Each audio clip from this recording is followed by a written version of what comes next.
अस्सलाम वालेकुम। आज हम पढ़ रहे होंगे इनफिक्स टू प्रीफिक्स एक्सप्रेशन में कन्वर्ट कैसे करते हैं। इनफिक्स एक्सप्रेशन को प्रीफिक्स एक्सप्रेशन में कन्वर्ट करने के लिए सबसे पहले देख लेते हैं कि इनफिक्स एक्सप्रेशन मैंने आपको बता दिया हुआ है, लाइक a प्लस बी है, तो ये है इनफिक्स एक्सप्रेशन। इसको अगर हमने प्रीफिक्स में करना है, प्रीफिक्स का मतलब क्या है कि ये जो ऑपरेटर है हम ऑपरेंड से पहले लिखते हैं, ठीक है। ऑपरेटर हम अगर ऑपरेंड से पहले लिख दें तो इस एक्सप्रेशन को हम कह देंगे कि ये है प्रीफिक्स एक्सप्रेशन और ये है इनफिक्स एक्सप्रेशन, ठीक है। अब हम इस वीडियो में सीख रहे होंगे इनफिक्स एक्सप्रेशन को प्रीफिक्स एक्सप्रेशन में कैसे कन्वर्ट करना है। ये तो एक छोटी सी एग्जांपल है, अब एक बड़े एक्सप्रेशन को कैसे करना है। Same as it is infix to postfix ही हम लॉजिक लगा रहे होंगे, लेकिन बस थोड़ी सी चेंजिंग करनी होगी जो आपने कंसिडर अपने माइंड में रखनी है। लाइक अगर हम एक ऑपरेटर एक बड़ा ले लेते हैं, एक बड़ा एक्सप्रेशन ले लेते हैं a plus B multiply by C E and divide by C B minus C, ठीक है। ये अगर एक एक्सप्रेशन है हमारे पास, अगर ये इनफिक्स एक्सप्रेशन है तो इसको हम प्रीफिक्स एक्सप्रेशन में कैसे कन्वर्ट करें। तो सबसे पहले हम इस एक्सप्रेशन को प्रीफिक्स में करने के लिए इस सारे एक्सप्रेशन को रिवर्स ऑर्डर में गेट करेंगे। मींस के सी पहले आएगा, फिर माइनस, फिर बी, फिर सी, फिर division E C multiplication and as it is B plus A and opening, ठीक है। अब आप इस एक्सप्रेशन में देख रहे होंगे कि हमारे पास ये जो ब्रैकेट्स है ना, ये इस तरह नहीं होने चाहिए। इसलिए अब हम क्या करेंगे, जो ओपनिंग ब्रैकेट होगी उसे क्लोजिंग में कन्वर्ट कर देंगे और जो क्लोजिंग होगी उसे ओपनिंग में कन्वर्ट कर देंगे, क्योंकि इस तरह का एक्सप्रेशन हमने आज तक नहीं देखा। तो that's why we will convert opening to closing and then closing to opening bracket E C multiply by B plus A, ठीक है। अब ये जो एक्सप्रेशन हमें मिल गया है ना, इसके ऊपर हम पोस्टफिक्स वाली जो एल्गोरिदम है ना, वही वाली लॉजिक यूज़ करेंगे और उसी की मदद से हम अपने इस एक्सप्रेशन को इवैल्यूएट करेंगे और हमें जो आंस फाइनल मिलेगा ना उसको हम रिवर्स कर देंगे, तो हमें जो आंस मिलेगा वो प्रीफिक्स में मिल जाएगा, ठीक है। अब इस एक्सप्रेशन को इवैल्यूएट करते हैं। सबसे पहले हम रिज़ल्ट इसका कैसे गेट करेंगे।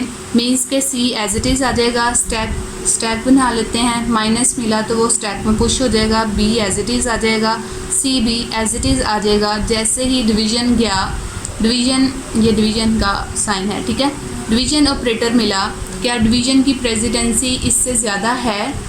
अंदर वाला डिमांड करता है कि मेरी अगर प्रेसिडेंसी ज़्यादा है तो मेरे ऊपर छोटी प्रेसिडेंसी वाला ऑपरेटर ना आए, लेकिन अगर अंदर ही छोटी प्रेसिडेंसी वाला ऑपरेटर है तो वो अपने ऊपर बड़ी प्रेसिडेंसी वाले को ले लेगा, छोटा बड़ी को ले लेगा, बड़े वाला छोटे को नहीं लेगा।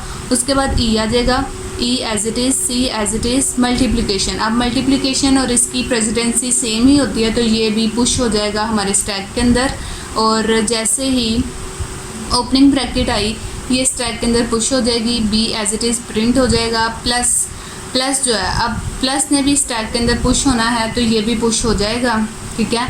उसके बाद ए मिल गया हमें। अब उसके बाद हमें मिला क्लोजिंग ब्रैकेट। क्लोजिंग ब्रैकेट क्या काम करता है, क्लोजिंग ब्रैकेट स्टैक में जाता है और तब तक पॉप कराता जाता है जब तक इसे अपने लिए ओपनिंग ब्रैकेट नहीं मिलती, ठीक है। क्लोजिंग मिला तो इसने प्लस को पॉप कराया और इसको प्रिंट करा दिया, ठीक है। इसको पॉप करा के इसको प्रिंट करा दिया और जैसे ही इसको ओपनिंग ब्रैकेट मिल गया तो इसको भी पॉप करा दिया। यहाँ पे अब आप देखें हमारा एक्सप्रेशन जो है ना वो ख़त्म हो चुका है, इसके बाद कुछ भी नहीं। तो लास्ट स्टेप हमने जो हर एक्सप्रेशन के लिए करना होता है, हमारे पास स्टैक में जो कुछ रह जाता है ना उसको हम एज इट इज़ बाहर निकालते जाते हैं, पॉप कराते जाते हैं। तो इसको हम ऐसे ही एज इट इज़ ही पॉप करा देंगे, ठीक है। हमारे पास ये मिल जाएगा। अब ये जो एक्सप्रेशन मिला है ना हमें, ये फाइनल आंसर नहीं है, इसको अगर हम कन्वर्ट कर देंगे तो ये हमारे पास प्रीफिक्स में आ जाएगा, ओके।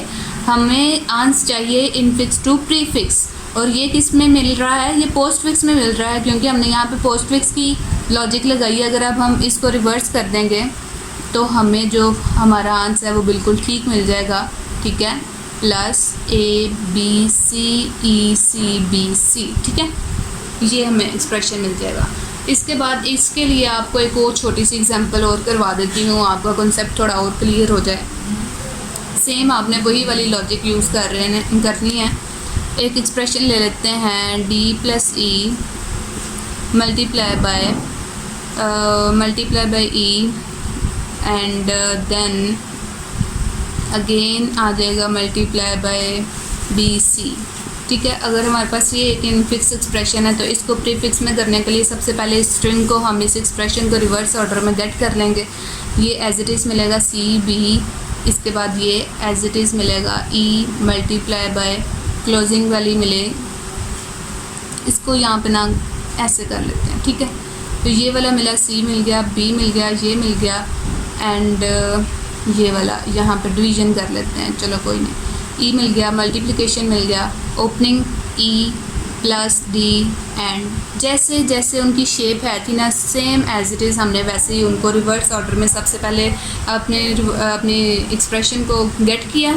उसके बाद अब इस तरह का एक्सप्रेशन चूँकि हमने आज तक नहीं देखा तो दैट्स वाई हम क्या करेंगे, यहाँ पे ओपनिंग ब्रैकेट को क्लोजिंग में कन्वर्ट करेंगे and then we will convert the closing bracket to opening bracket. Okay, C B और ये क्लोजिंग में कन्वर्ट हो जाएगी, E multiplication by E plus D and then it will convert to the closing. Okay, अब इस expression पे हम अपना पोस्टफिक्स वाला एल्गोरिदम यूज़ कर सकते हैं, पोस्टफिक्स वाला कंसेप्ट यूज़ कर सकते हैं। जल्दी कर लेते हैं। अब इसको जैसे ही इसको ओपनिंग मिली स्टैक में पुश हो गई, सी मिल गया हमें हमारे रिज़ल्ट में। ओके, रिज़ल्ट में हमें सी मिल गया। ओके, सी मिला, बी मिला, क्लोजिंग मिला तो वो जाएगा तब तक पॉप कराएगा जब तक इसे अपने साथ ओपनिंग नहीं मिल जाता। ओपनिंग मिल जाए तो उसको भी पॉप करा देगा। जैसे ही अब इसे डिवीज़न मिला तो डिवीज़न स्टैक के अंदर पुश हो जाएगा, ई एज इट इज़ आ जाएगा। मल्टीप्लिकेशन आया वो भी पुश हो जाएगा। अब ओपनिंग आई तो पुश हो जाएगी and then we will again get push हो जाएगा, ई एज इट इज़ आ जाएगा। मल्टीप्लिकेशन आया वो भी पुश हो जाएगा। अब ओपनिंग आई तो पुश हो जाएगी and then we will again get the E and then we will get plus, we have to push into stack. okay, then D, उसके बाद क्लोजिंग आया। अब क्लोजिंग ब्रैकेट क्या करता है, क्लोजिंग तब तक स्टैक में से पॉप कराता है एलिमेंट्स को, आइटम्स को, जब तक इसे अपने लिए कोई ओपनिंग ब्रैकेट नहीं मिल जाती। ये है इसके लिए ओपनिंग ब्रैकेट। अब ये तब तक इसको प्लस को पॉप कराएगा और प्रिंट करा देगा हमारे रिजल्ट में और इसको पॉप करा देगा। ठीक है, इसको तो पॉप पहले ही उसने करवाया और फिर जैसे ही इसको ओपनिंग मिल गई तो उसको पॉप करा देगा। मीन्स कि ये दोनों पॉप हो गई हैं। अब हमारे स्टैक के अंदर क्या बच गया है, मल्टीप्लिकेशन और डिवीजन। अब इससे आगे देखें, डी से आगे हमारे पास कोई एक्सप्रेशन का कोई भी पार्ट, कोई भी आइटम हमारे पास मौजूद नहीं है। तो लास्ट स्टेप हमने क्या करना होता है, स्टैक के अंदर जो भी चीज़ें रह जाती हैं उसको हम सिंपली पॉप करा लेते हैं। ठीक है, ये हमने पॉप करा लिया उनको। ओके, तो अब हमारे पास ये फाइनल आंसर नहीं है, इसको हम रिवर्स करेंगे तो वो जो आंसर मिलेगा वो हमें प्रीफिक्स में मिलेगा। मींस के रिजल्ट में हमें क्या मिलेगा, division, multiplication plus D E B and C. This is our final answer. In this way we will convert our infix expression to prefix expression in easy way.